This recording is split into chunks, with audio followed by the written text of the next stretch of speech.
Hi കൂട്ടുകാരെ, എല്ലാവർക്കും മൈമെൻറ്റർ PSC ആപ്ലിക്കേഷനിലേക്ക് സ്വാഗതം. അപ്പോൾ ഇന്നത്തെ നമ്മുടെ ക്ലാസ് എന്ന് പറഞ്ഞു കഴിഞ്ഞാൽ കഴിഞ്ഞ പ്രാവശ്യം നമ്മൾ പഠിച്ചതിൻ്റെ കണ്ടിന്യൂഷനായിട്ട് വരുന്ന ക്ലാസ്സാണ്. അതായത് കഴിഞ്ഞ പ്രാവശ്യം നമ്മൾ ഗാന്ധിയും സത്യാഗ്രഹങ്ങളും എന്നുള്ള ടോപ്പിക്കാണ് പഠിച്ചത്. SCERTയിലെ 11ാം ക്ലാസ്സിലെ ഗാന്ധിയൻ സ്റ്റഡീസ് എന്ന ടെക്സ്റ്റ് ബുക്കിൽ നിന്നുള്ള സ്റ്റേറ്റ്മെൻറ്റായിട്ട് ചോദിക്കാൻ ചാൻസ് ഉള്ള കുറേ പോയിൻറ്റ്സാണ് നമ്മൾ ഡിസ്കസ് ചെയ്തത്. അതേപോലെ തന്നെ അതിൻ്റെ കണ്ടിന്യൂഷനായിട്ട് വരുന്ന മഹാത്മാഗാന്ധിയുമായി ബന്ധപ്പെട്ട് വരുന്ന പിന്നീടുണ്ടായ സംഭവങ്ങളാണ് ഈ ഒരു ക്ലാസ്സിൽ നമ്മൾ ഡിസ്കസ് ചെയ്യുന്നത്. അപ്പോൾ ഇതൊക്കെ കാണുമ്പോൾ, ഈ ഹെഡിങ് ഒക്കെ കാണുമ്പോൾ, റൗലറ്റ് നിയമം എന്നൊക്കെ കാണുമ്പോൾ നമ്മൾ എപ്പോഴും ഹിസ്റ്ററി പഠിക്കുന്ന ഒരു കാര്യമാണല്ലേ. അപ്പോൾ അത് അങ്ങനെയല്ല, നമ്മൾ SCERT +1 ക്ലാസ്സിൽ ഇതുമായിട്ട് ബന്ധപ്പെട്ട എന്തൊക്കെ പോയിൻറ്റ്സ് ഉണ്ട് എന്നുള്ള കാര്യമാണ് നമ്മൾ ഈ ഒരു ക്ലാസ്സിൽ ഡിസ്കസ് ചെയ്യുന്നത്. അപ്പോൾ സ്ഥിരമായിട്ട് പഠിക്കുന്ന റൗലറ്റ് നിയമം അല്ലെ അതുമായി ബന്ധപ്പെട്ട കാര്യങ്ങൾ മാത്രമല്ല, സ്റ്റേറ്റ്മെൻറ്റായിട്ട് ചോദിക്കാൻ ചാൻസ് ഉള്ള പോയിൻറ്റ്സുകൾ ഡിസ്കസ് ചെയ്യുക എന്നുള്ളതാണ് ഈ ഒരു ക്ലാസ്സിൻ്റെ നമ്മൾ ഈ ഒരു ക്ലാസ് പ്രിപ്പയർ ചെയ്യാൻ കാരണം എന്ന് പറയുന്നത്. ഓക്കെ, അപ്പോൾ നോക്കിയേ, ആദ്യമായിട്ട് നമുക്ക് റൗലറ്റ് നിയമത്തെക്കുറിച്ച് പഠിക്കാം. റൗലറ്റ് നിയമം നമ്മളെപ്പോഴും PSC ചോദിക്കുന്ന ഒരു കാര്യമാണ് റൗലറ്റ് നിയമം എന്ന് പറയുന്നത് അല്ലേ.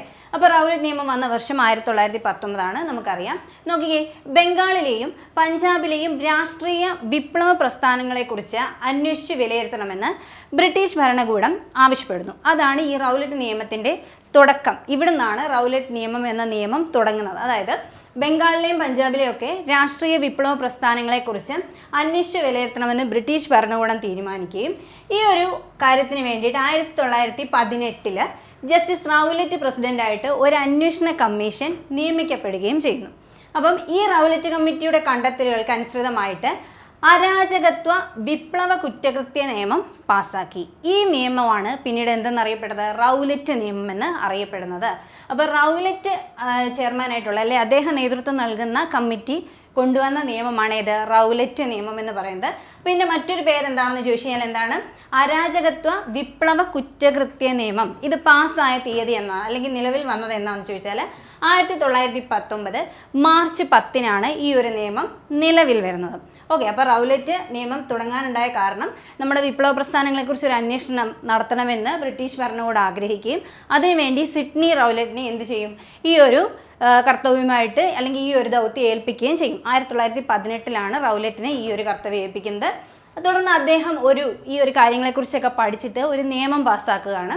ആ നിയമം അറിയപ്പെടുന്ന പേരാണ് റൗലറ്റ് നിയമം. എന്നാണ് ഈ നിയമം നിലവിൽ വന്നതെന്ന് ചോദിച്ചാൽ 1919 മാർച്ച് 10 ഈ ഒരു നിയമം നിലവിൽ വരുന്നത്. അപ്പോൾ നോക്കിക്കേ, ഈ ഒരു നിയമത്തിനകത്ത് എന്താണ് പ്രധാനമായിട്ട് പറഞ്ഞിരിക്കുന്നതെന്ന് ചോദിച്ചാൽ റൗലറ്റ് നിയമപ്രകാരം ഏതൊരു പൗരനെയും അറസ്റ്റ് ചെയ്ത് വിചാരണ കൂടാതെ ജയിലിലടയ്ക്കാൻ പറ്റും. ഏതൊരു പൗരനെയും വിചാരണയൊന്നുമില്ലാതെ അവരുടെ സൗകര്യത്തിനനുസരിച്ച് എന്ത് ചെയ്യാൻ പറ്റും? ജയിലിലടയ്ക്കാനായിട്ട് പറ്റും. ഈ നിയമത്തിലൂടെ ഉത്തരവ് കൂടാതെ തന്നെ ഏത് സമയത്തും എവിടെയും കയറി പരിശോധന നടത്താനും തടങ്കലിൽ വെക്കാനും ബ്രിട്ടീഷ് പോലീസിന് അധികാരം ലഭിച്ചു. അപ്പോൾ ഈ ഒരു നിയമം പാസ്സാക്കിയതോടുകൂടി വിചാരണ കൂടാതെ ജയിലിൽ അടയ്ക്കാനും ഏത് സമയത്തും എവിടെയും കയറി പരിശോധന നടത്താനും പ്രത്യേകിച്ച് റീസൺ ഒന്നും ഇല്ലെങ്കിൽ കൂടി നമ്മളെ തടവിലാക്കാനും ഒക്കെ ഈ ഒരു നിയമം ബ്രിട്ടീഷ് പോലീസിന് അധികാരം നൽകി. എന്നൊക്കെ പ്രാദേശിക ഗവർണർമാർക്ക് ഈ നിയമം വിപുലമായ അധികാരം നൽകി. അതായത് നമ്മൾ ഈ സംഘടിക്കുക അല്ലെങ്കിൽ അവർക്കെതിരെ പ്രതിഷേധിക്കുക എന്നൊക്കെയുള്ള കാര്യങ്ങൾ ഒഴിവാക്കാൻ വേണ്ടിയിട്ട് ഇതിനൊരു ഇനിഷ്യേറ്റീവ് എടുക്കുമ്പോൾ തന്നെ അവർ കാരണം പറഞ്ഞ് എന്ത് ചെയ്യും? വിചാരണയൊന്നും കൂടാതെ ആ നേതാക്കളെയൊക്കെ അകത്തിടുന്ന ഒരു പരിപാടിയാണ് ഇത് റൗലറ്റ് നിയമം എന്ന് പറയുന്നത്. അപ്പോൾ നോക്കിയേ, 1919 ഏപ്രിൽ 6 റൗലറ്റ് നിയമത്തിനെതിരായിട്ട് ഗാന്ധിജി ഒരു ഹർത്താലിന് ആഹ്വാനം ചെയ്യുന്നു. നോക്കിയാൽ 1919 ഏപ്രിൽ 6 ഗാന്ധിജി ഒരു ദിവസത്തെ ഹർത്താലിന് ആഹ്വാനം ചെയ്യുന്നു. റൗലറ്റ് നിയമം നിലവിൽ വന്നതിനെതിരെയായിരുന്നു ഈ ഹർത്താൽ. ഈ നിയമമാണ് പിന്നീട് കരി നിയമം എന്ന് അറിയപ്പെട്ടത്. അപ്പോൾ ഇതിനെ കരി നിയമം എന്ന് വിശേഷിപ്പിച്ചതാരാണ്? ഗാന്ധിജിയാണ്. അപ്പം കരി നിയമം എന്നറിയപ്പെടുന്ന നിയമം ഏതാണെന്ന് ചോദിച്ചാൽ അത് റൗലറ്റ് നിയമമാണെന്ന് ഓർത്തിരിക്കുക. ഇനി നോക്കിക്കേ, ഈ ഒരു റൗലറ്റ് നിയമത്തിനെതിരെ ഗാന്ധിജി ഇതുപോലെ ഹർത്താലിന് ആഹ്വാനം ചെയ്യുന്നു. അതുപോലെ തന്നെ റൗലറ്റ് നിയമത്തിനെതിരെയുള്ള ഗാന്ധിജിയുടെ ഹർത്താൽ ആഹ്വാനത്തെ നമ്മുടെ അനുഭാവപൂർണ്ണമായിട്ടാണ് പഞ്ചാബിലെ ജനങ്ങൾ സ്വീകരിച്ചത്. അവരെന്ത് ചെയ്തു?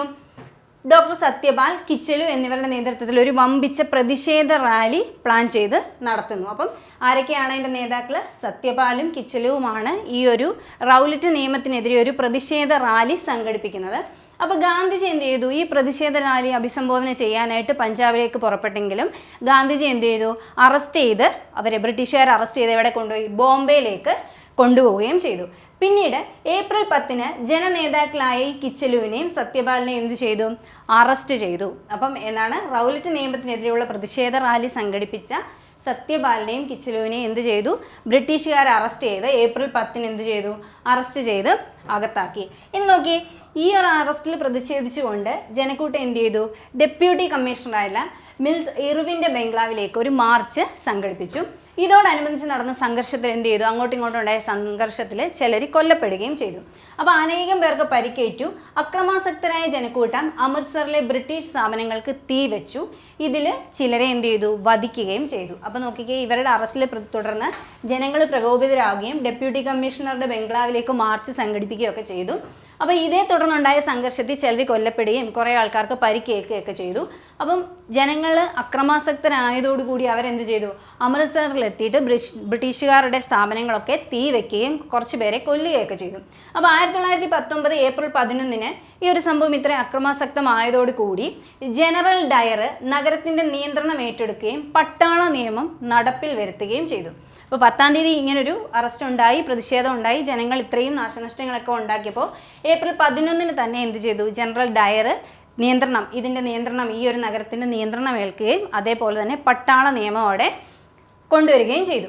ക്രിമിനൽ ശിക്ഷാ നിയമം 144 പ്രകാരം പ്രകടനങ്ങളും പൊതുയോഗങ്ങളും ഒക്കെ അങ്ങ് നിരോധിച്ചു. അപ്പം നമ്മൾ ഈ നിരോധനാജ്ഞ എന്ന് പറയുന്ന പോലെ ആൾക്കാർ കൂട്ടം കൂടാൻ പാടില്ല, പൊതുയോഗങ്ങൾ സംഘടിപ്പിക്കാൻ പാടില്ല എന്ന രീതിയിലേക്ക് 144 ശിക്ഷാ നിയമപ്രകാരം അദ്ദേഹം എന്ത് ചെയ്തു?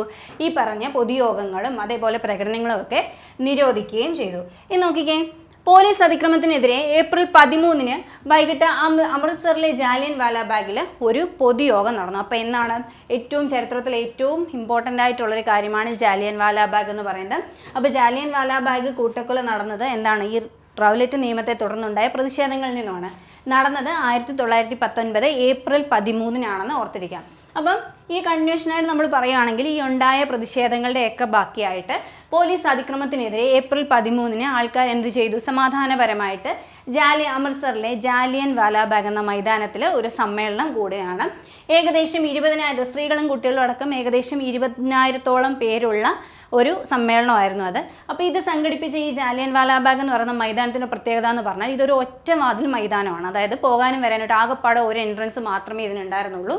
അപ്പം ഈ സ്ഥലത്തേക്ക് സ്ത്രീകളും കുട്ടികളും ഉൾപ്പെടെ 20,000-ഓളം പേരെത്തുകയും ആൾക്കാർ സമാധാനപരമായിട്ട് അവിടെ സമ്മേളിക്കുകയും ചെയ്തൊരു സമയത്ത് ഈ ജനറൽ ഡയർ, നമ്മൾ നേരത്തെ പറഞ്ഞ ജനറൽ ഡയർ എന്ത് ചെയ്തു? മൈതാനത്തേക്ക് എത്തുകയും ബ്രിട്ടീഷുകാരോട് ജനക്കൂട്ടത്തിന് നേരെ വെടിവെക്കാൻ ആഹ്വാനം ചെയ്യുകയും ചെയ്തു. അപ്പോൾ അതായത് വെടിവെക്കാൻ നേരം പുള്ളി പറഞ്ഞൊരു കാര്യം, നിങ്ങളുടെ തോക്കിലെ തിരകൾ തീരുന്നത് വരെ വെടിവെച്ച് കൊള്ളൂ എന്നൊരു ഉത്തരവാണ് അദ്ദേഹം ബ്രിട്ടീഷുകാർക്ക് നൽകിയത്. അപ്പം നോക്കിക്കേ, 20,000 പേരോളം സംഘടിച്ച ആ ഒരു മൈതാനത്തിലേക്ക് ജനറൽ ഡയറാണ്. അപ്പം ഇത് 2 പേരുണ്ട്.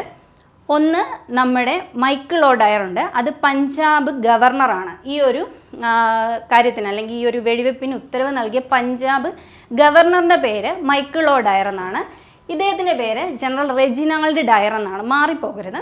അപ്പോൾ ഈ ജനറൽ റെജിനാൾഡ് ഡയർ എന്ത് ചെയ്തു? കൂടെയുള്ളവർക്ക് എന്ത് ചെയ്യാൻ ഉത്തരവ് നൽകി, നിങ്ങളുടെ തോക്കിലെ തിരകൾ തീരുന്നിടം വരെ ജനക്കൂട്ടത്തിന് നേരെ വെടിവെച്ചുകൊള്ളാനുള്ള ഉത്തരവ് നൽകുകയും ആ ഉണ്ടായ വെടിവെപ്പിൽ ഔദ്യോഗിക കണക്ക് പ്രകാരം ഏകദേശം 379 പേര് മരണപ്പെട്ടു എന്നാണ് പറയുന്നത്. പക്ഷേ നമുക്കറിയാം ഇത്രയും വലിയൊരു ക്രൗഡിന് നേരെ ഒരു കൺട്രോളും ഇല്ലാതെ വെടിയുതിർക്കുമ്പോൾ എന്തായാലും 379 പേരിലൊന്നും ആയിരിക്കില്ല കൊല്ലപ്പെട്ടിട്ടുണ്ടാവുക. പക്ഷേ അതുകൊണ്ട് തന്നെ അനൗദ്യോഗിക കണക്ക് പ്രകാരം 1000-ഓളം പേര് കൊല്ലപ്പെട്ട ഒരു ഇൻസിഡൻ്റാണ് ഏതെന്ന് പറയുന്നത്? ജാലിയൻ വാലാബാഗ് എന്ന് പറയുന്നത്. അപ്പോൾ ഈ നമ്പേഴ്സ് ജസ്റ്റ് ഒന്ന് നോക്കി വെച്ചിരിക്കുക, ചിലപ്പോൾ സ്റ്റേറ്റ്മെൻ്റ് ആയിട്ട് ചോദിക്കാം. ഔദ്യോഗിക കണക്ക് പ്രകാരം 379 പേര് കൊല്ലപ്പെടുകയും 1500-ൽ പരം പേർക്ക് പരിക്കേൽക്കുകയും ചെയ്തൊരു സംഭവമാണ് ജാലിയൻ വാലാബാഗ് എന്ന് പറയുന്നത്. പക്ഷേ അനൗദ്യോഗിക കണക്ക് പ്രകാരം മരണനിരക്ക് തന്നെ ഏകദേശം 1000-ന് പുറത്താണെന്നാണ് പറയപ്പെടുന്നത്. ഓക്കെ, അപ്പം ഈ ഒരു കാര്യം ശരിക്കും നമുക്ക് നിരോധനാജ്ഞയുണ്ട്, പൊതുയോഗങ്ങളോ മീറ്റിങ്ങോ ഒന്നും കൂടാൻ പാടില്ല, സംഘടിക്കാൻ പാടില്ല എന്ന നിയമം നിലനിൽക്കുകയാണ് നമ്മൾ ഇങ്ങനൊരു സമ്മേളനം നടത്തുന്നത്. അപ്പോൾ അതുകൊണ്ട് തന്നെ ജനറൽ ഡയർ എന്ത് ചെയ്തു? ഈ ഒരു കൂട്ടക്കൊലയെ ന്യായീകരിക്കുകയാണ് ചെയ്തത്. നോക്കി, ഇന്റർനാഷണൽ കോൺഗ്രസ് ശക്തമായി പ്രതിഷേധിക്കുകയും അന്വേഷണ കമ്മീഷനെ നിയോഗിക്കാൻ ആവശ്യപ്പെടുകയും ചെയ്തു.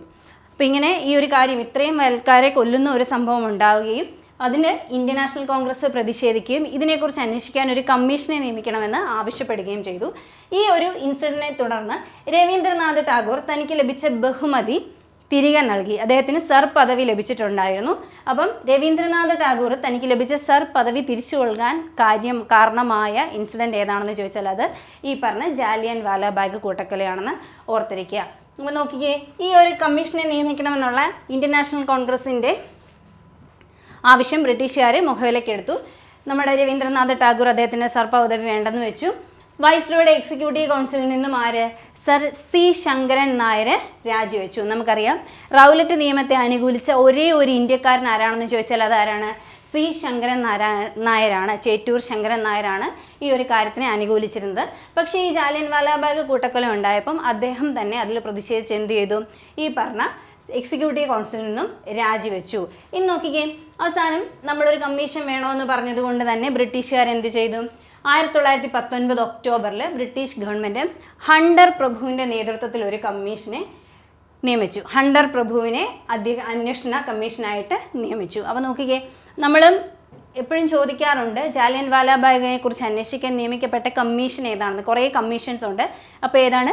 ഹണ്ടർ കമ്മീഷനാണെന്ന് ഓർത്തിരിക്കുക. നമുക്കറിയാം നമ്മൾ ഈ തോക്ക് വെച്ച് വെടിയുതിർത്താണ് ആൾക്കാരെ കൊന്നല്ലേ. പണ്ട് നമ്മൾ വേട്ടയാടുന്നതിന് നമ്മൾ എന്താ പറയുക? ഹണ്ടിങ് എന്ന് പറയാറുണ്ടല്ലേ. അപ്പം ഹണ്ടിങ് എന്ന് നമ്മൾ പറയുന്നത് വേട്ടയാടുന്നതിനാണ്.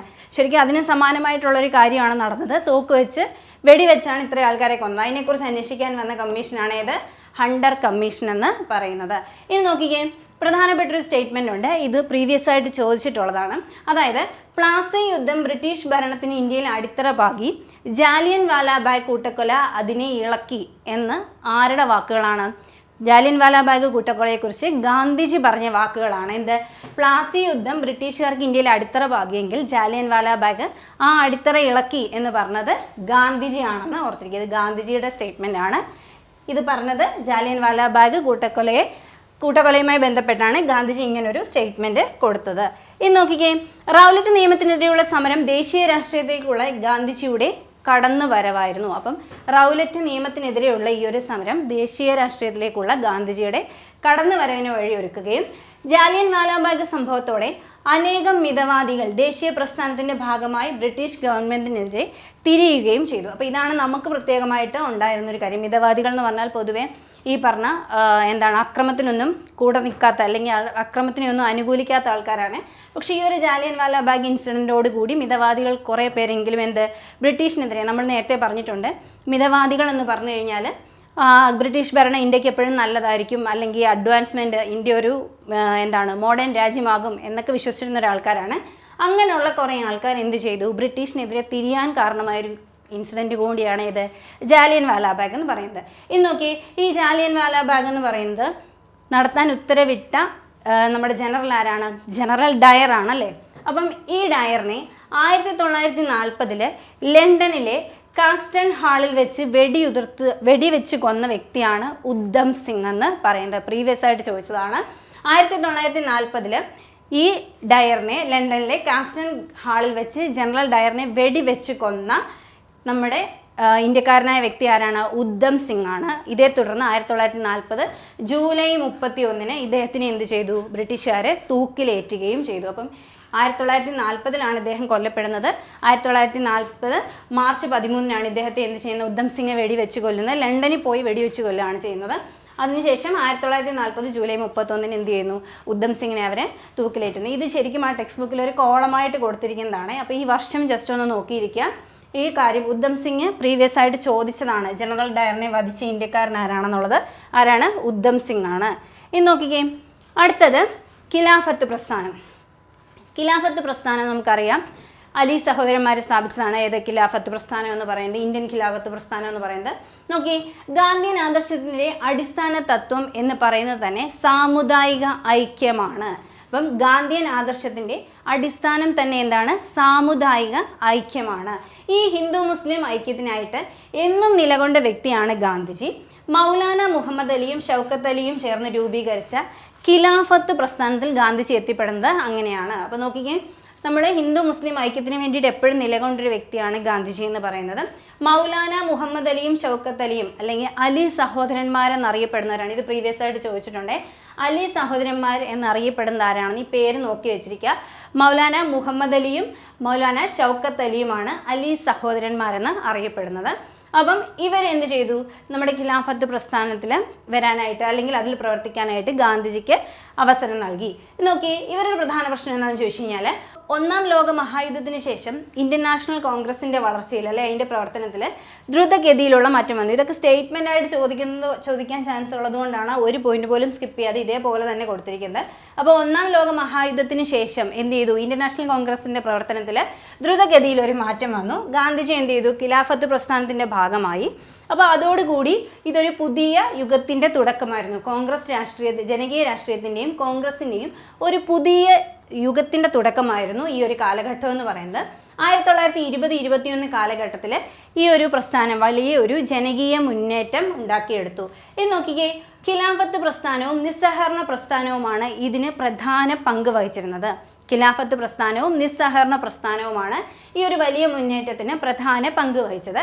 ഒന്നാം ലോക മഹായുദ്ധ സമയത്ത് തുർക്കി എന്ത് ചെയ്തു? ബ്രിട്ടനെതിരായിട്ട് ജർമ്മനിയും ഓസ്ട്രിയയുമായിട്ട് ഒരു സഖ്യമുണ്ടാക്കുന്നു. അപ്പം ഈ മുസ്ലിങ്ങളുടെ ആത്മീയ നേതാവായിട്ട് അവർ കണ്ടിരുന്ന വ്യക്തിയാണ് നമ്മുടെ തുർക്കിയിലെ ഭരണാധികാരിയായിരുന്ന വ്യക്തി, തുർക്കി സുൽത്താൻ അല്ലെങ്കിൽ ഖലീഫ എന്നാണ് ആ പദവിയുടെ പേര്. അപ്പം ലോക മുസ്ലിങ്ങൾ തങ്ങളുടെ ആത്മീയ നേതാവായി കണ്ടിരുന്നത് തുർക്കിയുടെ സുൽത്താനെ ആയിരുന്നു. ആ പദവിയുടെ പേരാണ് ഖലീഫ എന്ന് പറയുന്നത്. പക്ഷേ ഒന്നാം ലോക മഹായുദ്ധത്തിന് ശേഷം എന്ത് ചെയ്തു? ബ്രിട്ടീഷുകാർ ആ ഒരു പദവി നിർത്തലാക്കി. ഖലീഫ എന്നൊരു പദവി നിർത്തലാക്കുകയാണ് ചെയ്യുന്നത്. അപ്പോൾ നോക്കിക്കേ, ഈ ഒരു ബ്രിട്ടീഷുകാരുടെ ഈ ഒരു നയത്തിനെതിരെയാണ് എന്ത് ഖിലാഫത്ത് പ്രസ്ഥാനം കൂടുതൽ പ്രതിഷേധിക്കുന്നത്. അപ്പോൾ 1919 സെപ്റ്റംബറിൽ ഇന്ത്യൻ ദേശീയ ഖിലാഫത്ത് പ്രസ്ഥാനം ആരംഭിക്കുന്നു. അലി സഹോദരന്മാരാണ് ഇതിൻ്റെ സ്ഥാപകർ. ഇത് രണ്ടും ഇമ്പോർട്ടൻ്റ് ആയിട്ടുള്ള പോയിന്റാണ്. 1919 സെപ്റ്റംബറിൽ ഇന്ത്യൻ ദേശീയ ഖിലാഫത്ത് പ്രസ്ഥാനം ആരംഭിക്കുകയും അലി സഹോദരന്മാരെ ആയിരുന്നു അതിൻ്റെ സ്ഥാപകർ എന്ന് പറയുന്നത്. നോക്കിക്കേ, ഇതിനകത്ത് പങ്കെടുത്തിരുന്ന അതായത് ഇവർ ഡൽഹിയിൽ വെച്ച് നടന്ന ഖിലാഫത്ത് ദേശീയ സമ്മേളനത്തിൽ പങ്കെടുത്ത പ്രധാനപ്പെട്ട ഇന്ത്യൻ നേതാക്കൾ ആരൊക്കെയാണെന്ന് ചോദിച്ചാൽ അത് ഗാന്ധിജി പങ്കെടുത്തിരുന്നു, മോട്ടിലാൽ നെഹ്റു ഉണ്ടായിരുന്നു, മദൻ മോഹൻ മാളവിയ. ഈ 3 പേരും എന്ത് ചെയ്തു? ഈ ഖിലാഫത്ത് പ്രസ്ഥാനത്തിൻ്റെ ദേശീയ സമ്മേളനം എവിടെ വെച്ചാണ് നടന്നത്? ഡൽഹി വെച്ചാണ് നടന്നത്.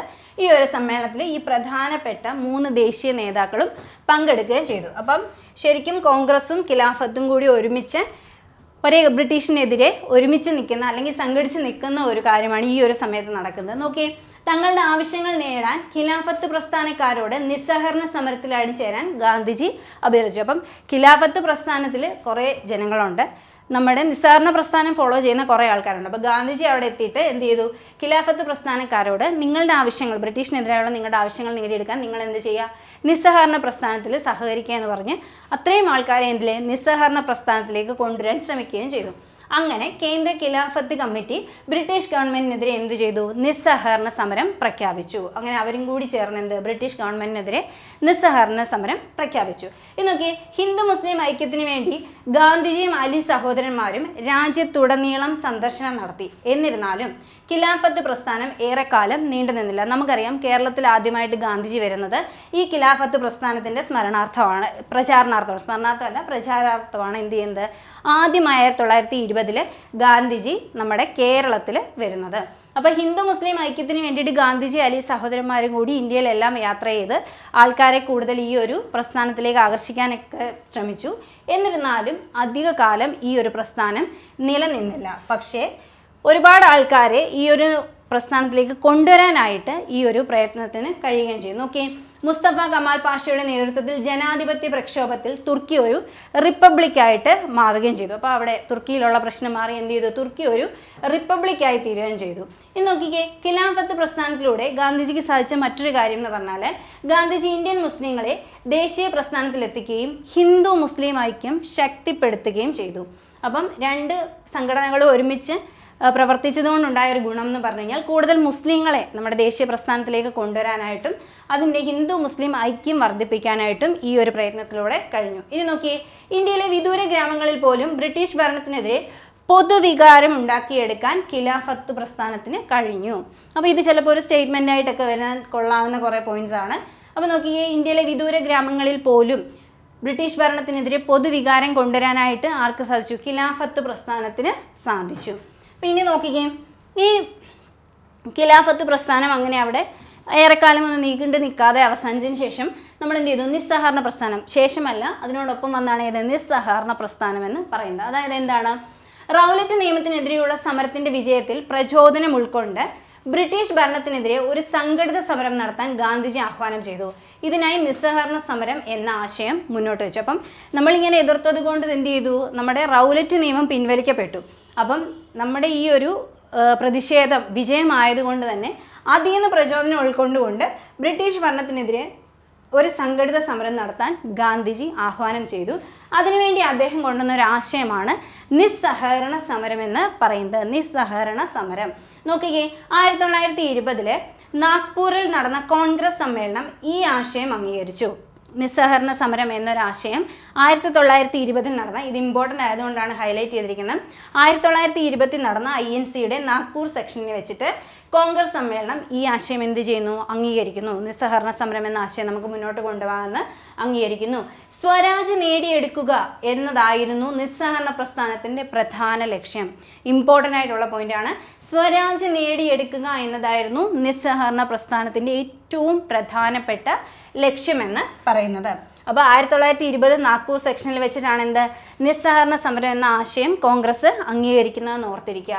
അതേപോലെ തന്നെ ഈ നിസ്സഹകരണ പ്രസ്ഥാനം അല്ലെങ്കിൽ നിസ്സഹകരണ സമരം എന്ന് പറഞ്ഞാൽ അതെന്താണ് ഉദ്ദേശിക്കുന്ന 2-3-4 കാര്യങ്ങളാണ്. നമ്മൾ ഇത് ചെയ്യണം എന്ന രീതിയിലാണ് ഗാന്ധിജി ഇത് മുന്നോട്ട് വെച്ചത്. അതായത് നോക്കി, കോടതികൾ, വിദ്യാഭ്യാസ സ്ഥാപനങ്ങൾ, തെരഞ്ഞെടുപ്പ്, ഔദ്യോഗിക പരിപാടികൾ, ബ്രിട്ടീഷ് ഉൽപ്പന്നങ്ങൾ മുതലായവ ബഹിഷ്കരിക്കുക. അല്ലെങ്കിൽ ബ്രിട്ടീഷുകാരുടെ സ്ഥാപനങ്ങൾ അല്ലെങ്കിൽ കോടതികൾ, വിദ്യാഭ്യാസ സ്ഥാപനങ്ങൾ, അവരുടെ തെരഞ്ഞെടുപ്പുകൾ, ഔദ്യോഗിക പരിപാടികൾ, അതേപോലെ തന്നെ ബ്രിട്ടീഷ് ഉൽപ്പന്നങ്ങൾ, ഇവയൊക്കെ നമ്മൾ ബഹിഷ്കരിക്കുക. നമുക്ക് വേണ്ടാന്ന് വെക്കുക, അവിടെ നിന്നൊക്കെ നമ്മൾ മാറുക. കോടതിയിൽ നിന്നും കോടതി ബഹിഷ്കരിക്കുക, വിദ്യാഭ്യാസ സ്ഥാപനങ്ങളിൽ പോകാതിരിക്കുക, അങ്ങനെയൊക്കെയുള്ള കാര്യങ്ങൾ ചെയ്യുക എന്നുള്ളതാണ് ഇതിൻ്റെ ഫസ്റ്റ് സ്റ്റെപ്പ്. രണ്ടാമത്തെ പ്രധാനപ്പെട്ട ഒരു കാര്യം എന്ന് പറഞ്ഞാൽ എന്ത് ചെയ്യുക, ടാക്സ് അടയ്ക്കാതിരിക്കുക, നികുതി അടയ്ക്കാതിരിക്കുക. നമ്മൾ ഈ കൊടുക്കുന്ന പൈസ ബ്രിട്ടീഷുകാരുടെ അടുത്തേക്കല്ലേ പോകണേ, അപ്പോൾ എന്ത് ചെയ്യുക, ടാക്സ് അടയ്ക്കാതിരിക്കുക. ബ്രിട്ടീഷ് ഗവൺമെൻറ് നൽകിയ ബഹുമതികൾ, കീർത്തിമുദ്രകൾ അല്ലെങ്കിൽ സ്ഥാനങ്ങൾ ഇവയെല്ലാം ഉപേക്ഷിക്കുക. അങ്ങനെയാണ് ഗാന്ധിജി എന്ത് ചെയ്യുന്നത്, ദക്ഷിണാഫ്രിക്കയിലെ സേവനങ്ങളെ മുൻനിർത്തി ബ്രിട്ടീഷ് ഗവൺമെൻറ് ഗാന്ധിജിക്ക് നൽകിയ കൈസർ ഈ ഹിന്ദു പദവി തിരിച്ചു കൊടുക്കുന്നത്. അപ്പോൾ തിരിച്ചു കൊടുക്കുന്നത് പ്രധാനമായിട്ടും ചോദിക്കാറുണ്ട്, എന്തിനടിസ്ഥാനമാക്കിയാണെന്നൊക്കെ ചോദിക്കാറുണ്ട്. അപ്പോൾ നോക്കിക്കേ, ബ്രിട്ടീഷ് ഗവൺമെൻറ് നൽകിയ ബഹുമതികൾ, കീർത്തിമുദ്രകൾ, സ്ഥാനങ്ങൾ എന്നിവ ഉപേക്ഷിക്കുക എന്നുള്ളത് നിസ്സഹകരണ പ്രസ്ഥാനത്തിൽ പറഞ്ഞിരുന്ന ഒരു കാര്യമായിരുന്നു. അപ്പോൾ അങ്ങനെയാണ് എന്ത്, കൈസർ ഈ ഹിന്ദു പദവി ഗാന്ധിജി എന്ത് ചെയ്യുന്നത്, തിരിച്ച് എടുക്കുന്നത് അല്ലെങ്കിൽ തിരിച്ച് കൊടുക്കുന്നത്. അപ്പോൾ നോക്കിയേ, ബ്രിട്ടീഷ് ഗവൺമെൻറ് നൽകിയ ബഹുമതികൾ, കീർത്തിമുദ്രകൾ, സ്ഥാനങ്ങൾ എന്നിവ ഉപേക്ഷിക്കുക. ദക്ഷിണാഫ്രിക്കയിലെ സേവനങ്ങളെ മുൻനിർത്തി ബ്രിട്ടീഷ് ഗവൺമെൻറ് ഗാന്ധിജിക്ക് നൽകിയ കൈസർ ഈ ഹിന്ദു പുരസ്കാരം അദ്ദേഹം തിരിച്ചു നൽകി. ഇത് SCRT കൊടുത്തിരിക്കുന്ന പോയിന്റാണ്.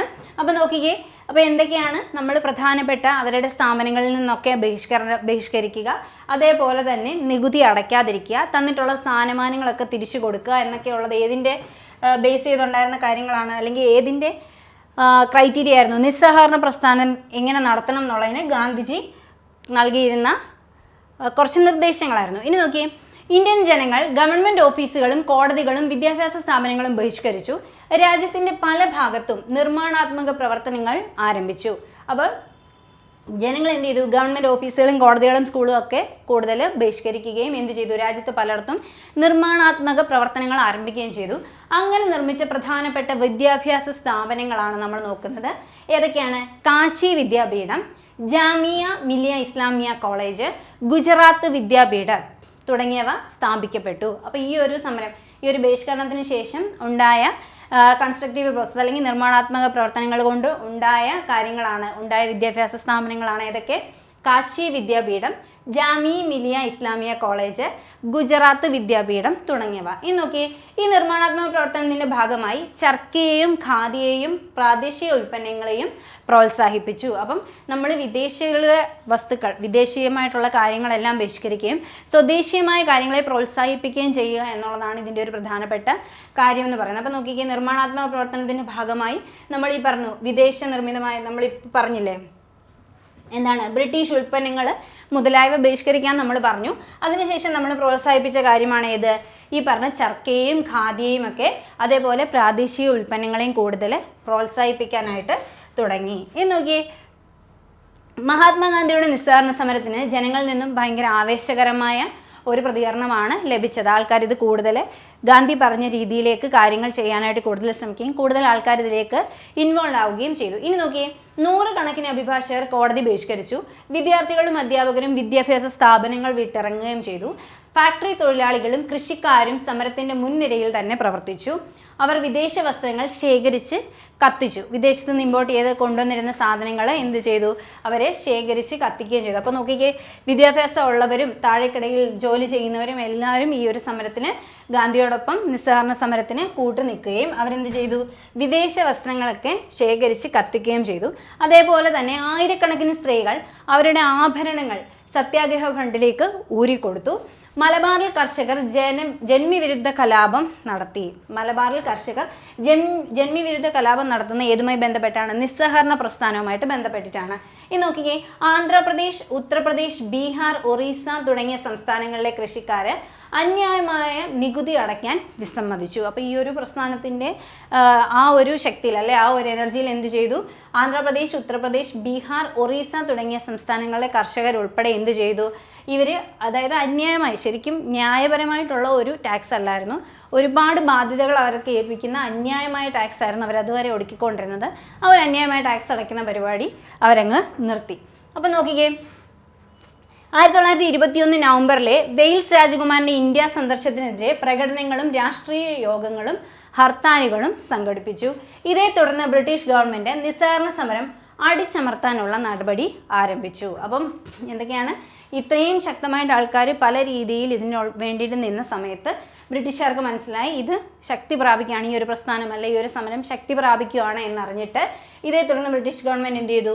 നിസ്സഹകരണ സമരം അടിച്ചമർത്താനുള്ള നടപടികൾ ആരംഭിക്കുകയും ചെയ്തു. കോൺഗ്രസും ഖിലാഫത്ത് പ്രസ്ഥാനവും നിയമവിരുദ്ധമാണെന്ന് പ്രഖ്യാപിച്ചു. പൊതുസമ്മേളനങ്ങൾ, ഘോഷയാത്രകൾ തുടങ്ങിയവ നിരോധിച്ചു. 1921 അവസാനം ഗാന്ധി ഒഴികെയുള്ള നേതാക്കളെയെല്ലാം അറസ്റ്റ് ചെയ്തു. 1922 തുടക്കത്തിലും സമരം ഊർജ്ജസ്വലതയോടെ മുന്നോട്ട് പോയി. അപ്പം നോക്കി, അടിച്ചമർത്തലിൻ്റെ ഭാഗമായിട്ട് കോൺഗ്രസും ഖിലാഫത്ത് പ്രസ്ഥാനമൊക്കെ നിയമവിരുദ്ധമാണെന്ന് പ്രഖ്യാപിക്കുകയും പൊതുസമ്മേളനങ്ങളും ഘോഷയാത്രകളും ഒക്കെ നിരോധിക്കുകയും 1921 അവസാനം ഗാന്ധി ഒഴികെയുള്ള നേതാക്കളെ അറസ്റ്റ് ചെയ്യുകയൊക്കെ ചെയ്തു. എന്നിട്ട് ഇത്രയൊക്കെ ചെയ്തിട്ടും 1922 തുടക്കത്തിലും ഈ സമരം വളരെ ഊർജ്ജസ്വലതയോടുകൂടി തുടർന്നു. പക്ഷേ ഈ സമരം നിർത്തലാക്കാൻ കാരണമായ ഒരു പ്രധാനപ്പെട്ട സംഭവമുണ്ട്. അതെന്താണെന്ന് ചോദിച്ചു കഴിഞ്ഞാൽ 1922 നടന്ന നിർഭാഗ്യകരമായ ചൗരി ചൗര സംഭവം നിസ്സഹകരണ സമരം നിർത്തിവെക്കാൻ ഗാന്ധിജിയെ പ്രേരിപ്പിച്ചു. അപ്പോൾ വളരെ ശക്തമായി മുന്നോട്ട് പോയിക്കൊണ്ടിരുന്ന നിസ്സഹകരണ പ്രസ്ഥാനം നിർത്തലാക്കാൻ, അല്ലെങ്കിൽ നിർത്തിവെക്കാൻ ഗാന്ധിജിയെ പ്രേരിപ്പിച്ച പ്രധാന സംഭവം ഏതാണെന്ന് ചോദിച്ചാൽ അത് ചൗരി ചൗരയാണ്. നമുക്കറിയാം, PSC എപ്പോഴും ചോദിക്കുന്ന ചോദ്യമാണ് ഏത്? ചൗരി ചൗര സംഭവം എന്താണെന്നുള്ളത്. അതായത് അതിൻ്റെ തുടക്കം ഇവിടെ നിന്നാണ്. 3000-ഓളം കർഷകർ പങ്കെടുത്ത കോൺഗ്രസ് ജാഥയ്ക്ക് നേരെ പോലീസ് വെടിവെച്ചത് ജനങ്ങളെ രോഷാകുലരാക്കുകയും 1922 ഫെബ്രുവരി 5 അവർ ചൗരി ചൗരയിലെ പോലീസ് സ്റ്റേഷൻ തീ വയ്ക്കുകയും ചെയ്തു. അപ്പം 10,000 കർഷകർ പങ്കെടുത്ത കോൺഗ്രസ് ജാഥയ്ക്ക് നേരെ പോലീസുകാർ വെടിവെച്ചതാണ് ഈ ഒരു പ്രശ്നം തുടങ്ങാൻ കാരണമായത്. അപ്പോൾ ഇതിൽ പ്രകോപിതരായ ആൾക്കാർ എന്ത് ചെയ്തു? 1922 ഫെബ്രുവരി 5, അപ്പോൾ ചൗരി ചൗര നടന്ന എന്നാണ്? 1922 ഫെബ്രുവരി 5 നടന്നത്. ഡേറ്റ് വളരെ ഇമ്പോർട്ടൻ്റ് ആണ്. അപ്പോൾ 1922 ഫെബ്രുവരി 5 അവർ ചൗരി ചൗര പോലീസ് സ്റ്റേഷന് തീ വെച്ചു. അപ്പോൾ എത്ര പോലീസുകാർ മരിച്ചു? 1922 ഇത് നടക്കുന്നത്, അല്ലേ? നോക്കിയേ, 22 പോലീസുകാർ മരിച്ചു. 22 പോലീസുകാരാണ് ആ തീവയ്പ്പിൽ മരിച്ചത്. അപ്പോൾ 22 പോലീസുകാർ ഈ സംഭവത്തിൽ കൊല്ലപ്പെടുകയും ഈ സംഭവം ഗാന്ധിജിയെ ഞെട്ടിക്കുകയും ചെയ്തു. അതായത് നമ്മൾ അഹിംസാപരമായിട്ടാണ് കാര്യങ്ങൾ മുന്നോട്ട് കൊണ്ടുപോയിക്കൊണ്ടിരുന്നത്. പക്ഷെ പെട്ടെന്ന് ജനങ്ങൾ പ്രകോപിതരാവുകയും ഇങ്ങനൊരു കാര്യം നടക്കുകയും, അതായത് 22 പേരെ ചുട്ടുകൊല്ല, അല്ലെ തീ വെച്ച് കൊല്ലുന്ന രീതിയിലേക്ക് കാര്യങ്ങൾ പോവുകയും ചെയ്തപ്പം അദ്ദേഹം എന്ത് ചെയ്തു? അതിനെതിരെ കടുത്ത നടപടി എടുക്കുകയും ചെയ്തു. അഹിംസാത്മക സമരത്തിന് ജനങ്ങൾക്ക് വേണ്ടത്ര പരിശീലനം കിട്ടിയിട്ടില്ലെന്ന് അദ്ദേഹത്തിന് തോന്നി. അതുകൊണ്ട് സമരം നിർത്തിവെക്കാൻ തീരുമാനിച്ചു. ഇങ്ങനെ ഈ ഒരു പ്രസ്ഥാനം മുന്നോട്ട് പോവുകയാണെങ്കിൽ ഇതുപോലത്തെ കാര്യങ്ങൾ അക്രമം ഇനിയും ഉണ്ടാകുമെന്ന് കരുതിയിട്ട് ഗാന്ധി എന്ത് ചെയ്തു? അഹിംസാത്മക സമരത്തിന് ജനങ്ങൾക്ക് വേണ്ടത്ര പരിശീലനം കിട്ടിയിട്ടില്ല എന്ന് കരുതിയിട്ട് ഈ ഒരു സമരം നിർത്തലാക്കുക ചെയ്തത്. ഏത്? നിസ്സഹകരണ സമരം അവിടെ നിർത്തിവെക്കുകയാണ് ചെയ്തത്. അപ്പം വളരെ സക്സസ്ഫുള്ളായിട്ട് മുന്നോട്ട് പൊയ്ക്കൊണ്ടിരുന്ന നിസ്സഹകരണ പ്രസ്ഥാനമാണ് ചൗരി ചൗര ഇൻസിഡൻറ്റോടുകൂടി ഗാന്ധിജി വേണ്ടെന്ന് വെക്കുന്നത്. ഇനി നോക്കിയേ, ബർദോളിയിൽ ചേർന്ന കോൺഗ്രസ് പ്രവർത്തന സമിതിയിൽ നിസ്സഹകരണ സമരം നിർത്തിവെക്കുന്നതായിട്ട് ഗാന്ധിജി പ്രഖ്യാപിച്ചു. നല്ലൊരു പോയിന്റാണ്. എവിടെയാണ്? ബർദോളിയിൽ ചേർന്ന കോൺഗ്രസ് പ്രവർത്തന സമിതിയിലാണ് കേട്ടോ. കോൺഗ്രസ് പ്രവർത്തക സമിതിയിൽ നിസ്സഹകരണ സമരം നിർത്തിവെക്കുന്നതായിട്ട് ഗാന്ധിജി പ്രഖ്യാപിച്ചു. എന്നിട്ട് അദ്ദേഹം കോൺഗ്രസ്സുകാരോട് ആഹ്വാനം ചെയ്തത് നിർമ്മാണാത്മക പ്രവർത്തനങ്ങളിൽ മുഴുകാൻ നിർദ്ദേശിച്ചു. അതായത് ഈ ഒരു സമരം നിർത്തിവെച്ചിട്ട് ഇനി ഈ ഒരു മാതിരി അക്രമം ഉള്ള പരിപാടികളൊന്നും നടക്കാത്ത രീതിയിൽ നമ്മൾ എഫക്റ്റീവായിട്ട് എന്ത് ചെയ്യുക, ക്രിയേറ്റീവായിട്ട് നിർമ്മാണാത്മക പ്രവർത്തനങ്ങളിലേക്ക് മാറാനായിട്ട് ഗാന്ധിജി കോൺഗ്രസ്സുകാർക്ക് നിർദ്ദേശം നൽകി. ഇത് ശരിക്കും പറഞ്ഞാൽ ബഹുജനങ്ങളിൽ കടുത്ത അതൃപ്തി ഉണ്ടാക്കുകയാണ് ചെയ്തത്. വളരെ സക്സസ്ഫുള്ളായിട്ട് പോയൊരു കാര്യം പെട്ടെന്ന് നിർത്തിവെച്ചത് ബഹുജനങ്ങളിൽ പെട്ടെന്ന് അതൃപ്തിയാണ് ഉണ്ടാക്കിയത്. നോക്കിക്കേ, ഈ നിസ്സഹകരണ സമരം പെട്ടെന്ന് പിൻവലിച്ചത് രാഷ്ട്രത്തെ സ്തബ്ധമാക്കി.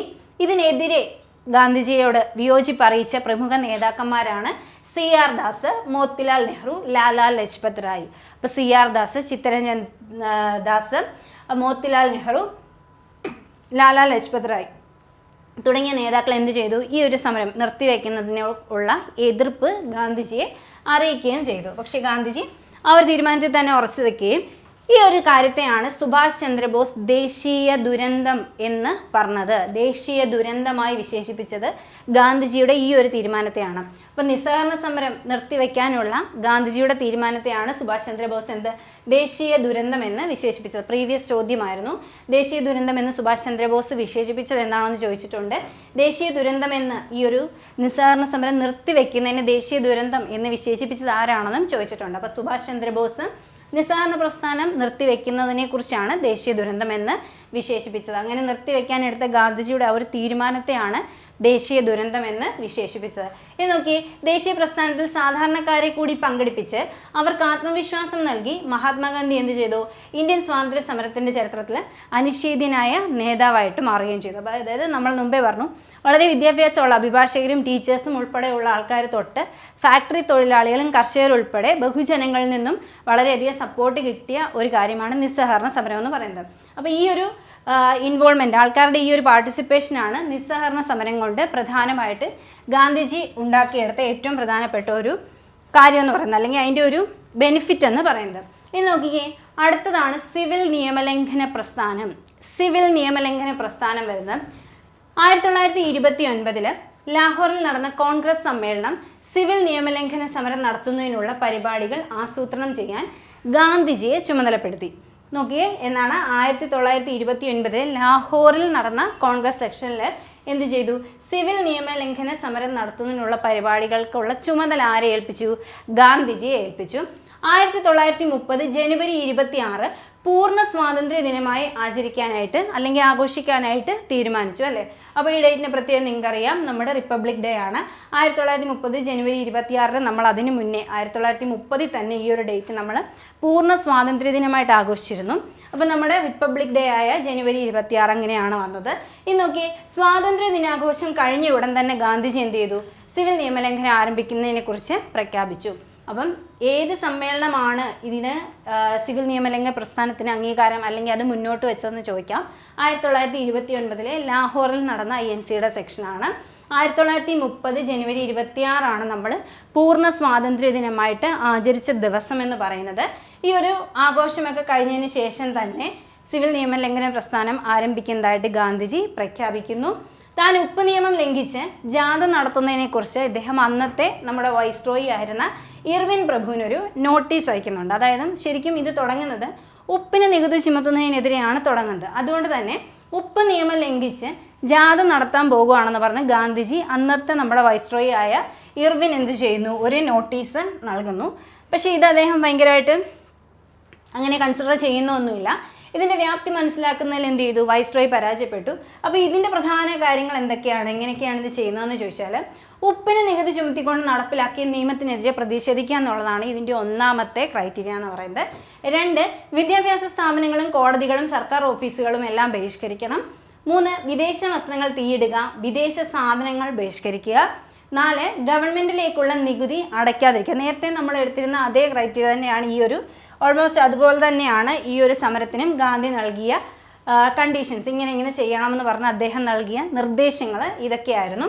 ഇനി നോക്കിക്കേ, ഈ ഒരു സിവിൽ നിയമലംഘന സമരത്തിന് അദ്ദേഹം എടുത്ത പ്രധാനപ്പെട്ട ഒരു തീരുമാനമാണ് ദണ്ഡി മാർച്ച്, അല്ലേ? അപ്പോൾ ദണ്ഡി മാർച്ച് നടന്ന എന്നാണ് 1930 മാർച്ച് 12. എല്ലാ പ്രാവശ്യവും കുറേ വട്ടം ചോദിച്ചിട്ടുള്ള ചോദ്യമാണിതെന്ന് പറയുന്നത്. ദണ്ഡി മാർച്ച് നടന്നത് 1930. ഡേറ്റ് ഇമ്പോർട്ടൻ്റ് ആണ്. എത്ര ആൾക്കാരോടൊപ്പമാണ് ഇദ്ദേഹം പോയത് എന്നൊക്കെയാണ് സ്റ്റേറ്റ്മെൻറ്റ് ചോദിക്കാൻ നല്ല പോയിന്റ്സ് ആണ്. അപ്പോൾ നോക്കിയേ, 1930 മാർച്ച് 12-ന് 78 പേരോടുകൂടി ഗാന്ധിജി നടത്തിയ യാത്രയാണ് ദണ്ഡി മാർച്ച് എന്ന് പറയുന്നത്. 1930 മാർച്ച് 12-ന് ഗാന്ധിജിയും 78 അനുയായികളും ചേർന്നാണ് ചരിത്രപ്രസിദ്ധമായ ദണ്ഡി മാർച്ച് നടത്തുന്നത്. അപ്പോൾ മാർച്ച് 12-ന് ആരംഭിച്ച് ഏപ്രിൽ 6-ന് ഇദ്ദേഹം ദണ്ഡി കടപ്പുറത്തെത്തി. തൊട്ടടുത്ത ദിവസം എന്ത് ചെയ്തു? സ്വന്തമായിട്ട് ഉപ്പുണ്ടാക്കി ആ ഒരു ഉപ്പ് നിയമം അല്ലെങ്കിൽ ആ ഒരു നിയമം ലംഘിച്ചു. രാജ്യത്തിൻ്റെ പല ഭാഗത്തും ഇതിന് സമാനമായ പരിപാടികൾ ആസൂത്രണം ചെയ്ത് നടപ്പാക്കി.